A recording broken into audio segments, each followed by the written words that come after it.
to this episode of the Development Agenda Program broadcast on thiskingdom.com. My name is Nzumkhulu Steto.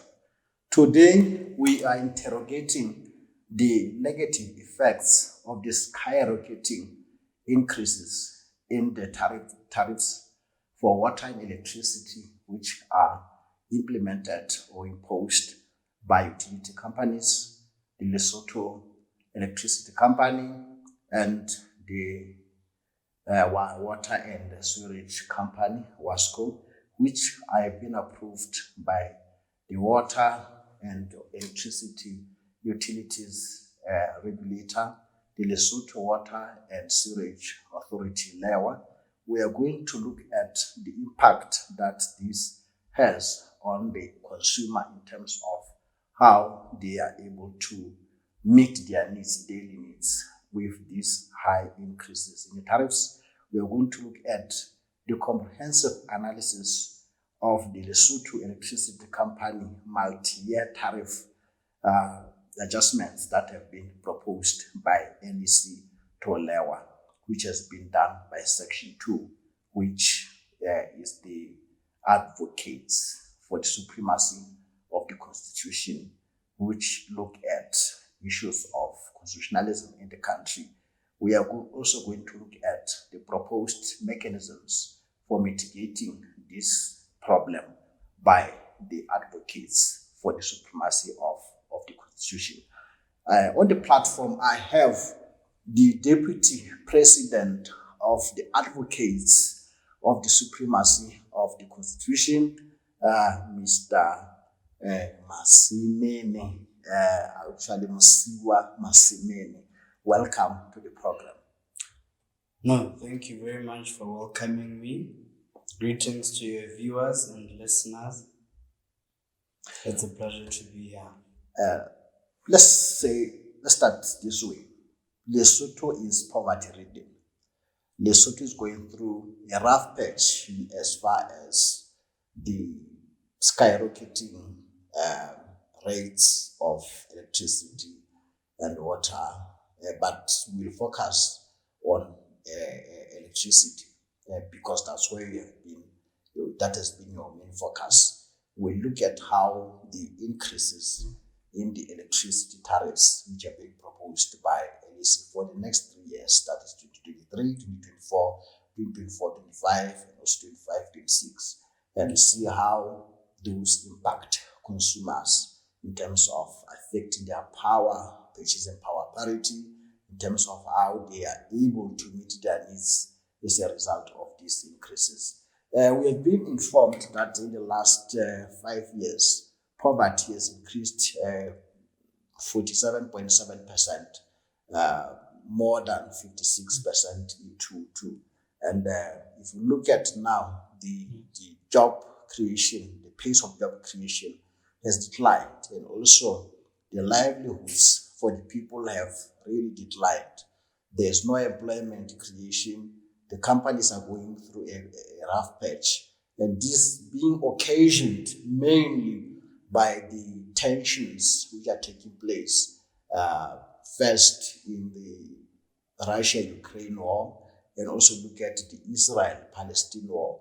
And if you look at the recovery rate from COVID-19, Basotho have gone through a rough patch.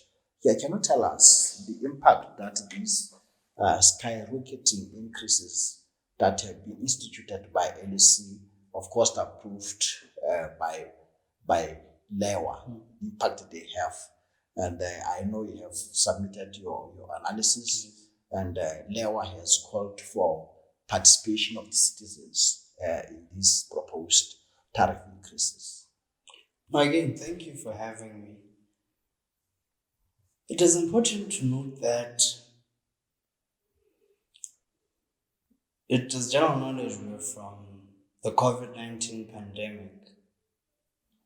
Poverty is above 50%. Majority of consumers are the lower class and medium class in society, in which they consume more than 50% of what is transmitted. They consume even more than the industries that we have. We have a very high unemployment rate. Even with the increase of connections that have been undertaken in households, it's very sad that there's a very low supply of electricity from LEC as compared to the consumers. If there was a balance between the two, whereby LEC was providing electricity more than the number of consumers, we'd have a balance whereby we wouldn't have a problem with the tariff increases. And another thing, which is also general knowledge, as we've heard, over the next 6 months, we get majority of electricity from the Muela hydro station, which is run by the Lesotho Highlands Development Authority, which is the LHDA, in which, with such problems whereby they're renewing or refurbishing the equipment that they have there, there's a possibility it might lead to a lower generation of electricity. In which, with an increase in this financial year, it simply means we're going to be paying more for an already exacerbated production of electricity to us, in which it is not beneficial to the primary consumer. But we have an angle that, as Section 2, the major problem that we faced when we were called upon to analyze the specific issue at hand was that current financial statements and the livelihood of the LEC was not availed to us, in which we could not make a thorough analysis of how credible and reasonable it is that we have these tariff increases. And maybe let's start here. You argue in your analysis that you presented to LEWA that you fear that the adjustment will not be fair, transparent, and reasonable. Can you explain that? What do you mean fair, transparent, and reasonable? If, for example, the basis of tariff hikes, it is really on the basis that their primary resources have been dilapidated or they're out of date.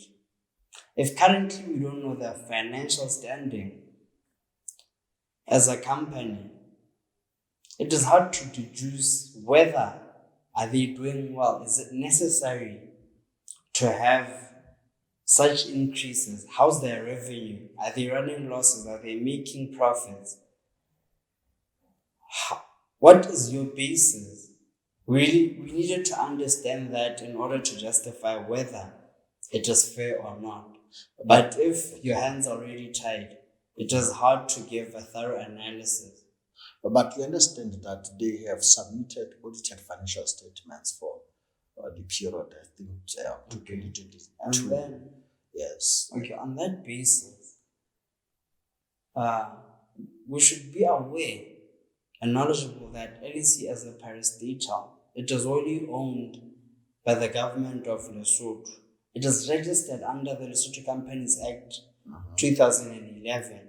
And as such, under the Companies Act, it clearly states that all companies registered in Lesotho 3 months after the financial year has ended, financial statements should be availed, in which 6 months after the financial year has ended, which in essence is 6 months after the financial year, such financial statements should be audited.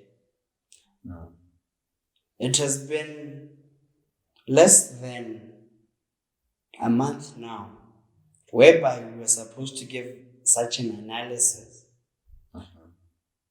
The period in question ended in September. We are basically from September up to date, whereby such financial statements are supposed to be of public knowledge. We are way beyond that period. In which, now another problem that is faced is that we're supposed to have analyzed this, in which 2 months before the end of the financial year, which is the month of February, whereby we're busy with the process of analyzing and understanding the imperativeness of these tariff hikes. According to the Lesotho Electricity Authority, the Act, in which mandates the establishment of LEWA. LEWA is supposed to give such a report to the minister responsible as we speak, in which it doesn't make sense that why are we analyzing something that is supposed to already be in the hands of the relevant minister? Our take is that when I say our, I mean the consumers, the nation as a whole. Our perspective is that LEWA is an independent authority. Of course, it is governed by maybe say an act that establishes it, and of course there's way the accounts in terms of what the work it has done as a regulator. Where does it account? Or where does LEWA account to the extent that maybe the work that it is doing feel maybe it has not done justice? Recommendations that have been done by LEWA are supposed to be passed to the relevant minister. In this instance, we're speaking about the Ministry of Energy, as electricity falls under that ministry. In which LEWA was supposed to have passed, or is supposed to pass this report or their recommendations to the minister as the financial year is about to end, in which in the following financial, which is beginning 1st of April, we should have clarity as to what recommendations are there, what is being legislated, what has been amended in terms of the budget. We should know on the consumer's pocket what is expected of them. But now, with these constraints whereby LEWA is seeking stakeholder engagement, at a time whereby they're supposed to be passing these recommendations to the relevant minister so that the relevant minister can table them in parliament, it is not within the time frames that they're supposed to be doing this. This report has ought to have been completed possibly a month ago. Then they've reviewed it, done their dues, and then passed it over to relevant parties. Okay.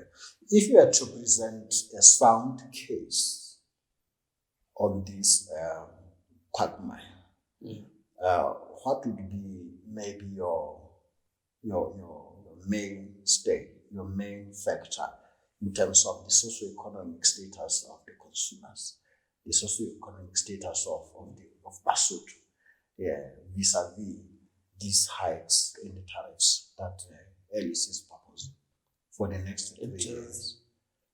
It is public knowledge that majority of Basotho are living below the poverty line, more than 50%, in which as salary increases or increments according to legislation and the minimum wage,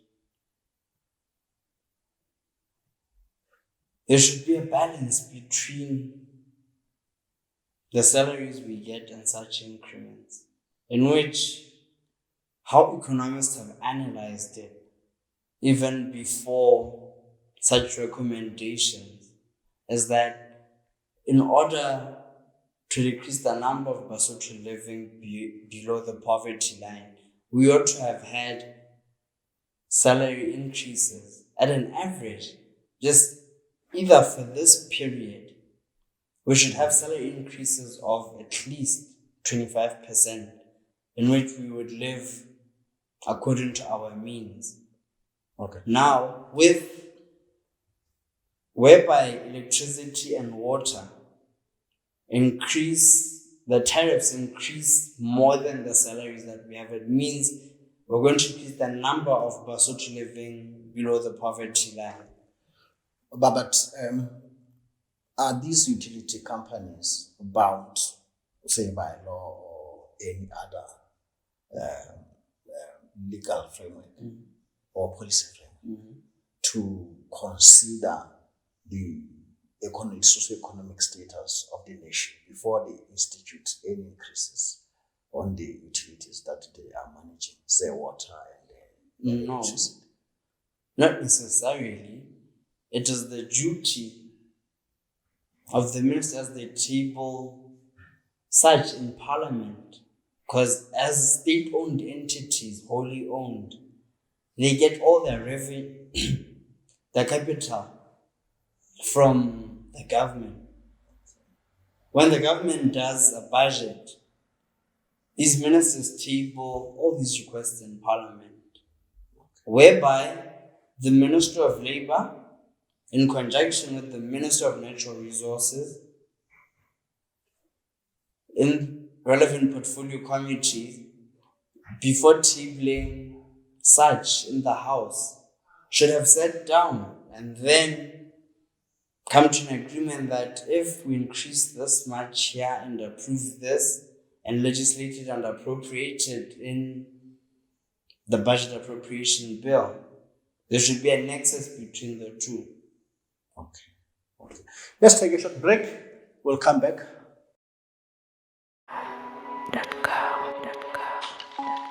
Welcome back. We are still on the development agenda program broadcast on thiskingdom.com. We are critically interrogating the tariff increases proposed by the LEC to LEWA, which is the regulator for the two companies dealing with water and electricity. So we are looking at how these affect consumers who are poverty trodden, who are going through a rough patch as far as their socioeconomic status is concerned. I have the Deputy President of the Advocates of the Supremacy of the Constitution, which is known as Section 2. Let's now delve into the analysis that you did, that you presented to LEWA. One of the issues or concerns that you raise is that there's the potential for ill-informed decision making that can result from, maybe, let me assume, that absence of credible information. Can you expound on that? I believe, firstly, as an organization, our belief is based on time-based decisions, proper time frames. It is impractical to make decisions based on lack of information. For example, as the financial statements that are supposed to have been audited in September, we were given a period of less than a week, even without such audited statements, to give an analysis and a review, in which it was impractical. We ought to have been given some time in order to give a thorough analysis. Did you request for that information? Yes, such information was requested. It was a pity that we were given audited financial statements of a year prior, not of how currently affairs stand. So in which it was impractical to give a thorough analysis. What grants were advanced by the utility company? Or was this with the regulator or utility company? With the utility company. So what reasons were advanced for not furnishing with relevant information, the current information that can influence your decision making? The request is based on old data. Okay. The data that they provided was of the year 2021-2022. So imagine making analysis for 2023-2024 without understanding of the previous financial year, how things transpired. Okay. But their reasonableness. Yes. Tell me, what value would the information that you're looking for add in terms of your analysis? What would you advance? Let's just make an example.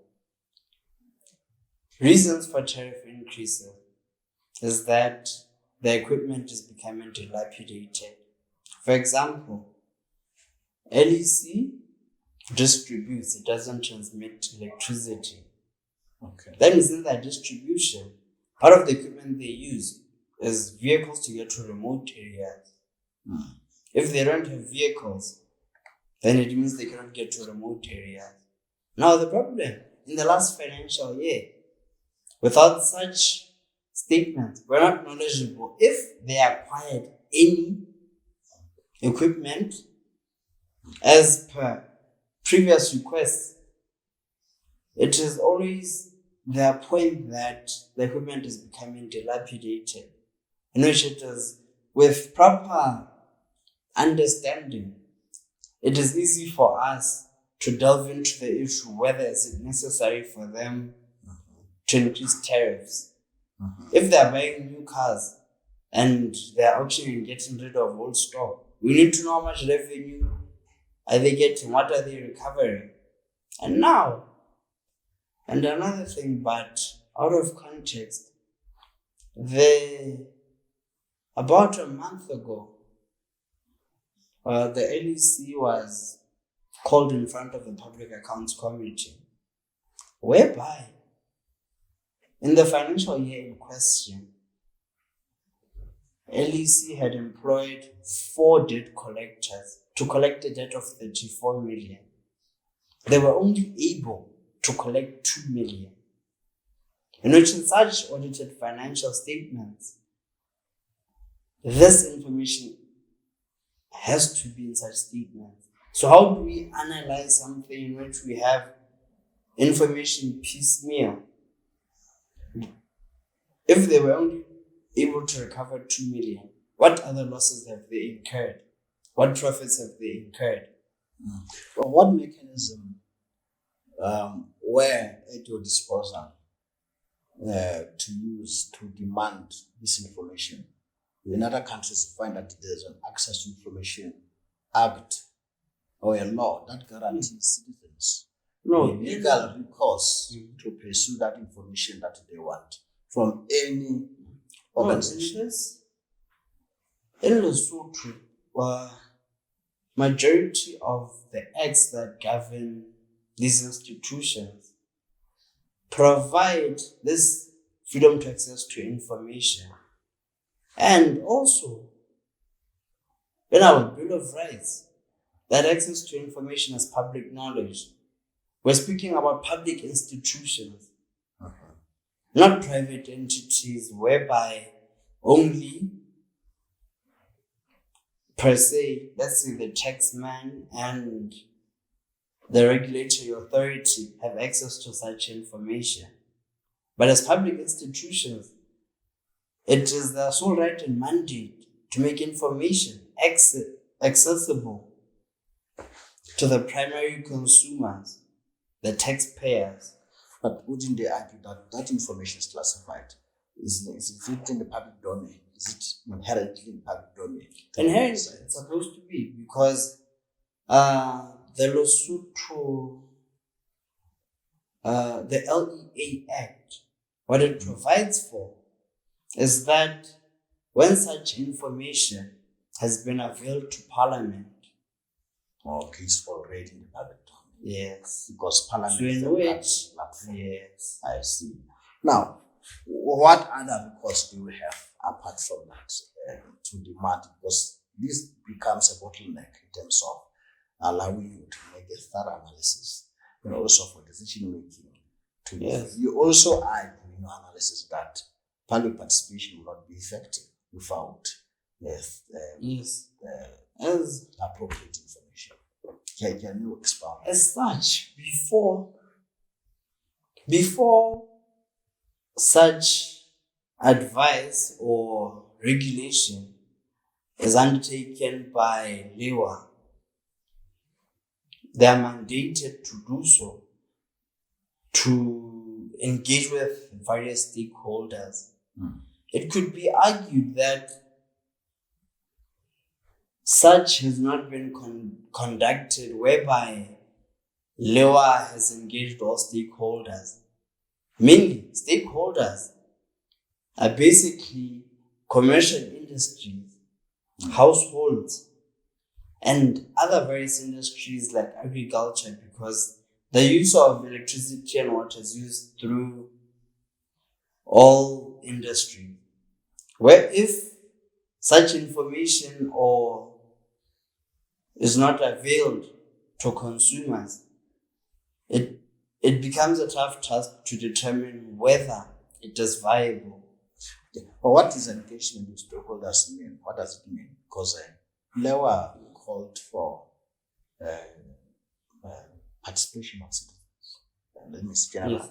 Stakeholders, it's basically all those that have interest. Okay. We all use electricity. It means it's a point of interest. Yes. Before giving recommendations, they should be knowledgeable that I, as a household owner, what is my energy consumption? What effects are to be present if tariffs are to increase? It's just, those are just the basics that for primary consumers, one should be knowledgeable before giving recommendations. They should represent the views of the people. Okay. Tell me, what prompted Section 2 to make this analysis? In other words, what local standing do you have in this matter as an organization?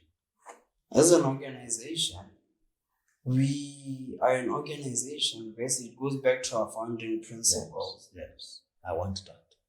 Our founding principle, as the advocates of the supremacy of the Constitution, it is to ensure that all rights of Basotho living in and out of Lesotho, their rights are not infringed.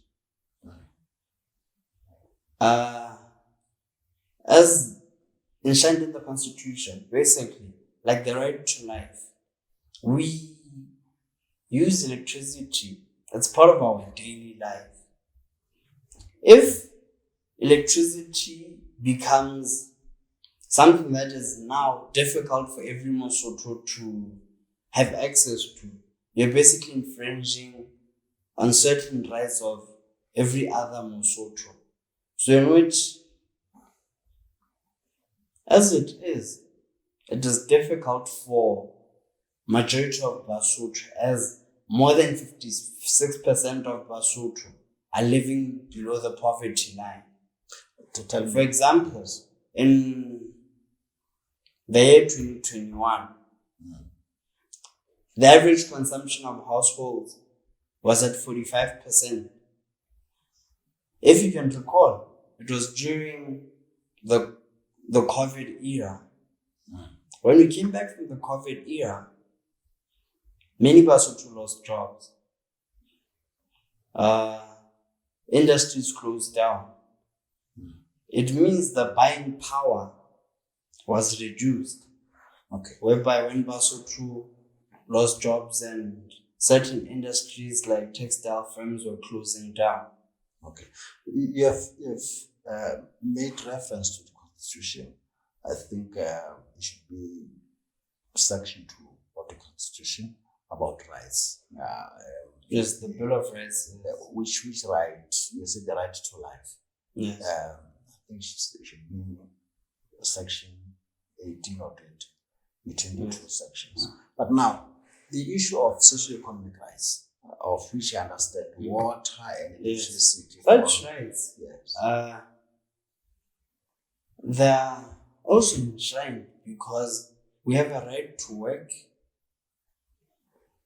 in which it should also be fair that every other Basotho should be given that right to have that buying power to have electricity. But with the current economic status whereby Basotho are unemployed, it becomes a difficult task for Basotho to be able to purchase electricity or to have connections of electricity. And another thing that I believe we forgot to touch on, all electrical consumers, they pay a rural electrification levy.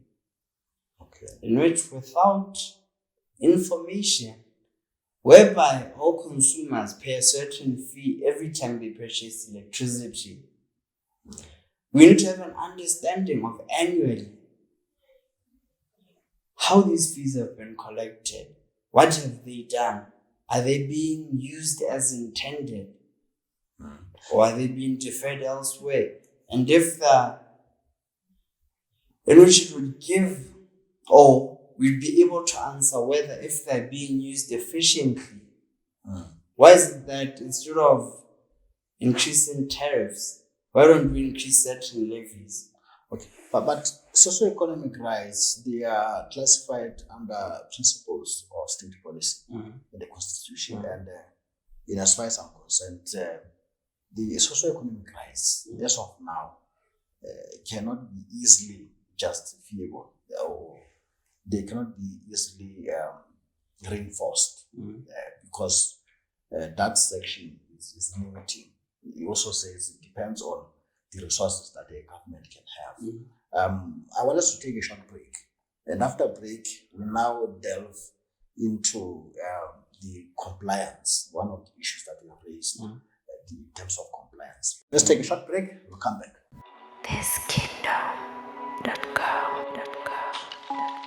Welcome back. We are still on the topic on the skyrocketing prices for the tariffs for the two main sources, water and electricity, that have been increased or are proposed for increase by two utility companies, LEC and WASCO, but we are focusing on LEC. I'm with the Deputy President of the Advocates for the Supremacy of the Constitution, Ndati Masimeng. Let's look at the remedies that you propose to address this issue, maybe by the regulator, and you point out the necessity for the urgent release of information, particularly the audited financial statements. Can you expound on this matter?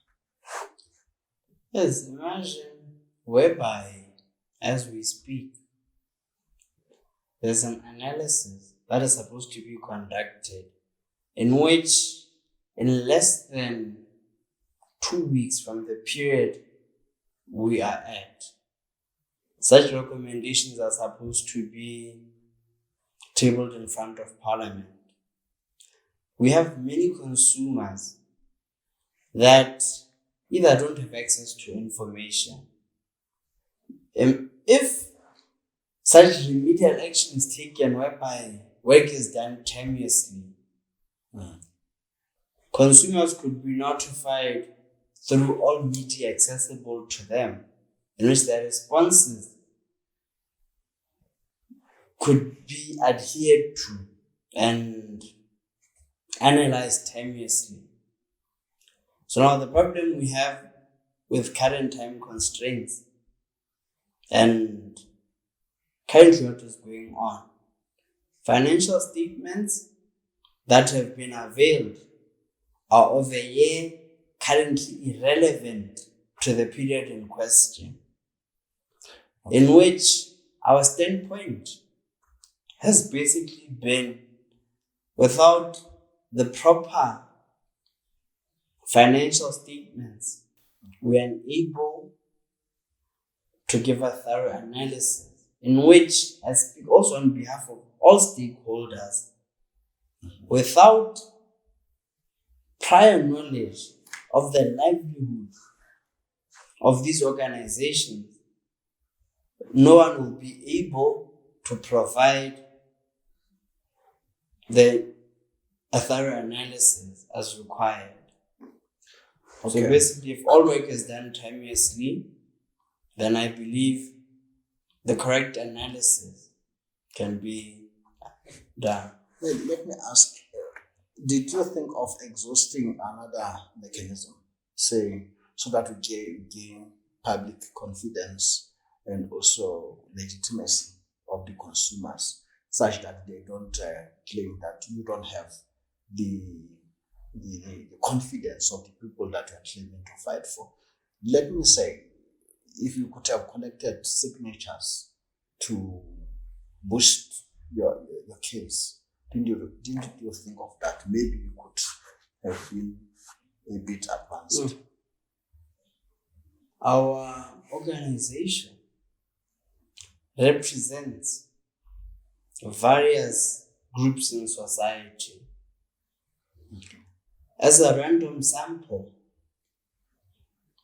in a general meeting that was held, we received data from members and the public in which the analysis and presentation that we did with LEWA, it is not the voice of the committee. It is the voice of ordinary members and Basotho in general. But I believe if all this was done timeously, as it is, we're given limited time. Majority or our research was based on consumers mainly in the capital, which is Maseru. Okay. If work was done timeously, we would have consulted or done a thorough research based on where majority of the consumers are, which is the rural areas. Okay. But with the are you able to reverse that situation? We're not being given enough time. The time, I can see one of the biggest problems is the time constraints. Do we have the ability to reverse that now? If you are to say recourse to the court of law, will you get recourse? I believe it's an issue that such a mandate will get from members of our organization, because as we speak, such a recommendations, they have not yet been tabled in front of Parliament. Yeah. Maybe when the time comes in which maybe LEWA will heed our grievances that for this financial year, there's this flaw that it is based on financial statements and grievances of a year irrelevant to the request. Maybe they'll heed our grievances. It's an issue we'll conclude once we know whether LEWA has heeded our grievances or if there will be a tariff review. Okay. So I believe it's a topic for another day. But is it a plausible strategy to recourse to the court of law? Is it plausible under the circumstances? If your members mandate you to take that route, is it a plausible strategy to use? I believe if we exhaust all local remedies, then it could be plausible. Okay. Because We've given recommendations to LEWA. If LEWA does not hit them, we'd have to engage with them and then possibly receive responses from them. If such responses are not satisfactory to primary consumers and all members, then I believe the last remedy would be the courts of law. Okay. Now, as we head towards closure of this program, let's see. We have talked about the issue of public participation, and you are just one of the stakeholders that have advanced the concerns. What is your take? We are saying this situation will not yield good results, even if people are to participate. We can expand on that. No. It is evident. We have had minimal salary increases. From a global perspective, Lesotho is not going to be part of MEDCs, middle economic development, middle income countries anytime soon. But with increases of 6%, 0% that we're currently facing, but with tariff increases that are higher than our buying power, we're doomed. We're not going to go anywhere as a nation. Okay. Annually, we always face this problem whereby the gap between the rich and the poor is always increasing. I believe all stakeholders must stand with the Section 2, because it could be even members of their organizations that are subject to this. If it means 6 in 10 Basotho are living below the poverty line, it means it's my family member, it's your family member. If it's not me, it's you. Okay. In which is majority of Basotho. If tariffs keep increasing, where does it put your livelihood? It's a question that we should all ask ourselves. Okay. That we should be comfortable living in Lesotho. But how do we attain that? We have come to the end of our program. We have looked at the skyrocketing impact of the skyrocketing increases in the water and electricity tariffs, particularly electricity, which have been instituted by the utility companies, particularly the Lesotho Electricity Company, and which are to be yet to be given a nod by the electricity and water regulator, LEWA. We have also looked at the comprehensive analysis of the Lesotho Electricity Company's multi-year tariff adjustment, which has been done by the advocates for the supremacy of the Constitution, which is known as Section 2. I've had on this program the Deputy President of Section 2, and D. Msiwa Masemini. Thank you very much for your time. I think we will have another time to look at this issue now from the perspective of what your proposal has yielded, especially that you have submitted to the LEWA. Thank you very much. Thank you.